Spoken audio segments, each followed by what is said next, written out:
Olá, eu sou Amanda e nesse último encontro vamos conversar sobre alguns episódios da história brasileira e escolhas políticas que contribuíram para definir as condições de vida das populações indígenas na atualidade.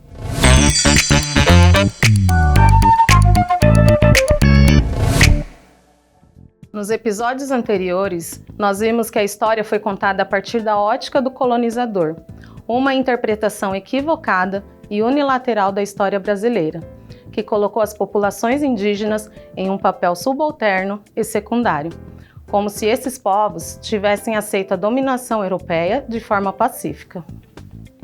Com isso, também foi criada por parte dos governantes, religiosos e outros atores que atuam nessas terras, desde o período colonial, a ideia de inferioridade e incapacidade dos povos indígenas.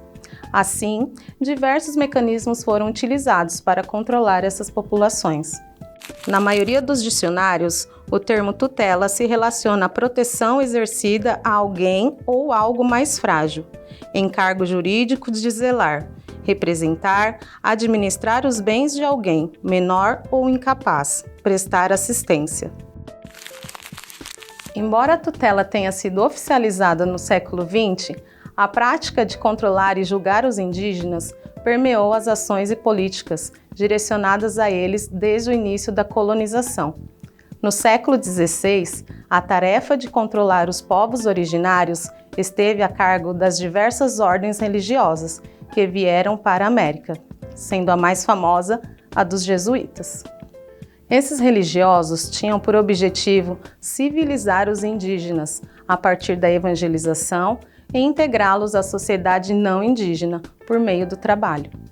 Antes da chegada dos europeus ao território brasileiro, as centenas de grupos étnicos que aqui viviam eram senhores absolutos de suas terras e tinham conhecimento do espaço, produziam o que necessitavam e encontravam formas de manter a sobrevivência dos grupos. Esses povos eram diferentes entre si e diferentes dos estrangeiros que aqui chegaram. Mas o real motivo que levou os europeus a propagarem ideias sobre a inferioridade e incapacidade dos indígenas foi a necessidade de justificar a escravidão e exploração das suas terras, e não as diferenças encontradas. Assim, desde o século XVI, por interesses econômicos, a história registra casos de massacres, escravização, violação aos direitos e toda sorte de violência praticada contra os povos indígenas. Apesar da violência, os povos originários resistiram. A história registra diversos episódios de revolta contra a opressão. No século XVI, a Confederação dos Tamoios, uma revolta dos indígenas contra a escravidão e violência, reuniu indígenas de diversos grupos étnicos e durou muitos anos. Além da escravidão e violência física, os europeus, buscando controlar os ameríndios, criaram muitas estratégias que mostravam interesse em destruir os modos de vida dos povos nativos. Como exemplo, podemos citar uma prática comum que ocorreu em diferentes momentos da história brasileira. Os religiosos, buscando afastar as crianças dos costumes do grupo ao qual pertenciam, as retiravam do convívio dos seus familiares, para que pudessem mais rapidamente se inteirar e adquirir costumes da sociedade não indígena. Em 1910, com a criação do SPI, Serviço de Proteção ao Índio, as políticas indigenistas ficaram sob responsabilidade desse órgão, que tentou sem sucesso eliminar a influência religiosa sobre as populações ameríndias. A instituição foi criada durante o período da instalação das linhas telegráficas e da abertura de frentes para a colonização de novas áreas. Destaca-se a figura do Marechal Rondon, primeiro diretor da instituição, que pregava a não violência e políticas de aliança no contato com os indígenas. O trabalho começou no rio Oiapoque, que faz divisa com as Guianas. No caminho, comunidades ribeirinhas e tribos como a dos Benarés. A aproximação com as mais diversas etnias das regiões de fronteira tinham um objetivo claro. Mas, mesmo que pregasse a não violência e evitasse tiros, o SPI considerava os indígenas incapazes. empregava a invasão das aldeias e realizava o deslocamento forçado dos grupos para as outras áreas, a fim de liberar as terras indígenas para a colonização. Muitos indígenas morreram de fome e doenças nesses deslocamentos. Em 1967, o SPI foi extinto devido à incapacidade de gestão, denúncias de corrupção e violação dos direitos dos indígenas. Para substituí-lo, foi criada a FUNAI, a Fundação Nacional do Índio, que, embora tentasse superar os problemas que havia no SPI, acabou por reproduzir diversas ações do SPI.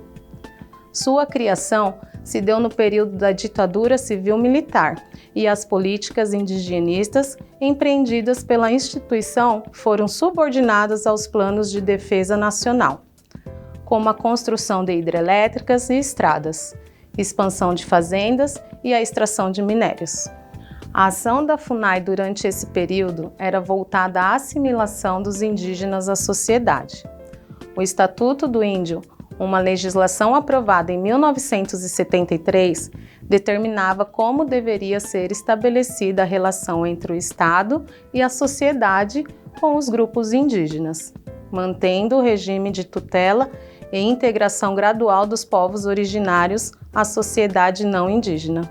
Ainda na década de 1970, foi criado o PIN, o Plano de Integração Nacional, que tinha por objetivo realizar obras de infraestrutura nas regiões Norte e Nordeste, como a construção das rodovias Transamazônica e Cuiabá-Santarém. A Transamazônica é um passo imenso no sentido da ocupação racional de uma área que se caracteriza por um vazio demográfico só comparável ao das desoladas regiões polares. Sabemos que aquelas terras eram sim povoadas pela população indígena, mas o objetivo do governo era desenvolver e expandir o capitalismo. Por isso, as terras e populações indígenas que cruzassem o caminho das obras eram encaradas como empecilhos. Os Waimiri e Atruari resistiram ao avanço da invasão em suas terras durante a construção da BR-174, a Manaus-Boa Vista. Após diversos confrontos que destruíram o modo de vida das comunidades, foram massacrados com constantes ataques. Os Panará, que ainda não haviam tido contato com os não indígenas, eram saudáveis e viviam bem. Mas devido à construção da Cuiabá-Santarém, tiveram sua população reduzida. Quando foram encontrados por uma expedição de indígenas de outros grupos e os irmãos Vilas Boas, e transferidos ao Parque Indígena do Xingu, não chegavam a 100 de pessoas. Aproveitando, é importante lembrar que atualmente a denominação correta é Território Indígena do Xingu, tendo em vista que ali sempre foi terra e lugar de moradia dos povos originários. Os Wayampi também foram massacrados durante a construção da Transamazônica e tiveram sua população reduzida a menos de 150 pessoas. Além desses casos, que ilustram situações nas quais a presença indígena foi ocultada deliberadamente para dar passagem aos projetos de desenvolvimento empreendido pelo governo e que beneficiavam interesses privados a custas de vidas indígenas, é preciso apontar também para o encarceramento de indígenas de diversas etnias. Em 1969, na cidade de Resplendor, em Minas Gerais, começou a funcionar o Reformatório Agrícola Indígena CRENAC, uma prisão para indígenas. Sair da terra indígena sem a permissão do chefe do posto, consumo de bebidas alcoólicas, brigas e desacato eram motivos para as prisões. A Fazenda Guarani, também em Minas Gerais, foi outra prisão construída para receber indígenas considerados desajustados. Os encarceramentos eram realizados com toda sorte de violência, como se pode supor. Apesar do nome de fazenda e reformatório, a realidade é que ambos espaços eram prisões e neles violências eram praticadas contra as populações que que para lá eram levadas. Uma parceria entre a FUNAI e a Polícia Militar criou as chamadas Guardas Rurais Indígenas, conhecidas como GRINs. Os povos originários eram recrutados para realizar o policiamento das áreas indígenas. Eles eram treinados e faziam uso de revólveres e cacetetes para inibir ações contrárias ao que fosse estabelecido. Essas iniciativas desarticulavam as relações de convívio e confiança entre os indígenas. Cabe destacar que praticamente todas as nações indígenas que no período já haviam sido contatadas sofreram algum tipo de violência que atentasse contra a vida ou a manutenção das culturas. Expulsões de terras e negligência foram acirradas tanto por órgãos ligados ao Estado quanto privados. Grileiros e poceiros ocuparam diversas terras pertencentes aos povos originários, sobretudo nas regiões Norte e Nordeste, sem que nenhuma ação efetiva para reparar os danos fosse realizada. Perdendo as terras, muitos grupos se deslocaram para os centros urbanos, onde viveram em extrema precariedade. Embora a FUNAI fosse responsável por zelar e proteger esses povos, é preciso lembrar que muitos funcionários foram responsabilizados por cometer e favorecer os abusos.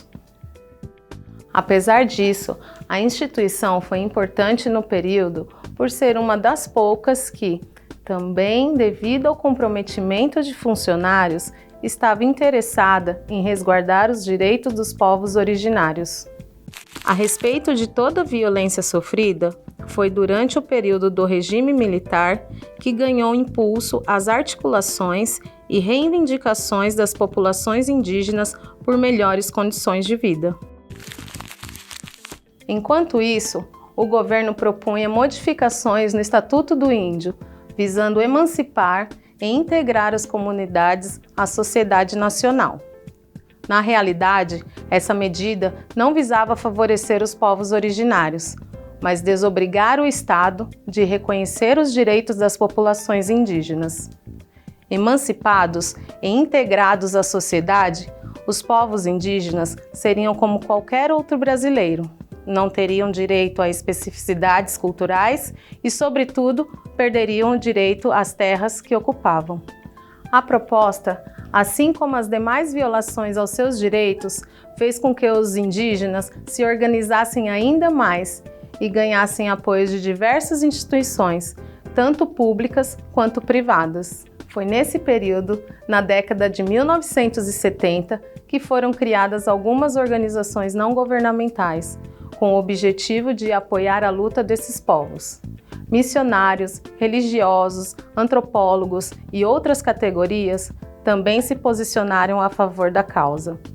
Algumas lideranças indígenas começaram a se reunir em assembleias intertribais para discutir os problemas que afetavam seu povo, como a questão educacional, sanitária e da terra, dentre os líderes Mário Juruna, Chavante, Cretan Caigangue e Raoni Caiapó. Em 1980, foi criada a União das Nações Indígenas, a UNI, que procurou unificar as reivindicações dos grupos que viviam no Brasil. A ONU foi fundamental para a inserção de direitos indígenas na Constituição Federal de 1988. Entre eles, o direito à especificidade, que pôs fim às políticas assimilacionistas que vinham sendo empreendidas desde o período colonial, e também a razão de ser da tutela. Sabemos que a inclusão dos direitos na Carta Magna não significou mudanças efetivas. As mudanças estão em processo. Ainda hoje, muitas determinações não foram cumpridas, sobretudo em relação às terras indígenas. Mas não deve ser negada a importância da Constituição como um marco na questão dos direitos. Após a sua promulgação, outros decretos e leis visando beneficiar os indígenas foram assinados. A partir dos anos de 1990, a ONU se enfraquece. Em seu lugar, já estavam operando diversas organizações locais, com uma mobilidade mais efetiva para a resolução de questões regionais. Em 1992, durante uma mobilização indígena em Brasília, foi criado o Conselho de Articulação dos Povos e Organizações Indígenas do Brasil, que pretendia facilitar o intercâmbio das experiências de luta. De lá para cá, se mantém a articulação dos povos indígenas. Atualmente, há centenas de organizações que continuam lutando por direitos, respeito e pela sobrevivência dos grupos. Infelizmente, a história recente nos mostra que ainda há um longo caminho a ser percorrido, tendo em vista que as violações e desrespeito não cessam. Agora fica mais fácil entender a luta indígena quando vemos algumas notícias nos jornais sobre as violências sofridas por esses povos e entender que é o nosso dever tentar compreender a contemporaneidade dessas culturas indígenas para que se mantenha o respeito e a dignidade delas. E você pode estar se perguntando, como trabalhar esses conteúdos em sala de aula? Agora vamos trazer algumas sugestões. Há disponível na internet diversos documentários que tratam dos temas aqui apresentados. Esses documentários explicam como foi para os indígenas essa parte da história e as consequências para a manutenção do modo de vida. Monte um mapa interativo. Peça para que os alunos pesquisem as cidades e estados do Brasil, onde estão localizadas as aldeias e os povos indígenas, e que completem o mapa. A ideia é que eles percebam que há indígenas em todo o nosso território. O site do Instituto Socioambiental pode ser um ótimo aliado nessa pesquisa, já que lá temos a localização de todos os povos. Vocês podem acessar também o site da FUNAI, que traz essas e outras informações. Uma outra sugestão é trabalhar palavras indígenas presentes em nossa língua. Organizar um quebra-cabeça ou um jogo da memória com elas. Pipoca, açaí, mandioca, jabuti, jiboia, paçoca, maracujá, abacaxi, entre outras. São vastas as opções de atividades para se trabalhar dentro da sala de aula. Vale lembrar ainda que existe uma grande lista de livros disponíveis com essa temática nas nossas escolas. Contos da Floresta, de Iaguaré e Amã. O Pássaro Encantado, de Eliane Potiguara. O Canto do Iapuru, de Tiago Reich. O Massacre Indígena Guarani, de Luiz Caraí. Importante lembrarmos que o uso de livros exige sempre o cuidado de uma leitura prévia, para melhor preparar uma proposta pedagógica. Por fim, é importante que tenhamos consciência de que os povos originários possuem direitos. Cabe a nós, educadores, ensinar sobre eles para que as crianças, jovens e adultos os respeitem e sejam defensores desses direitos. Obrigada pela companhia e até qualquer hora.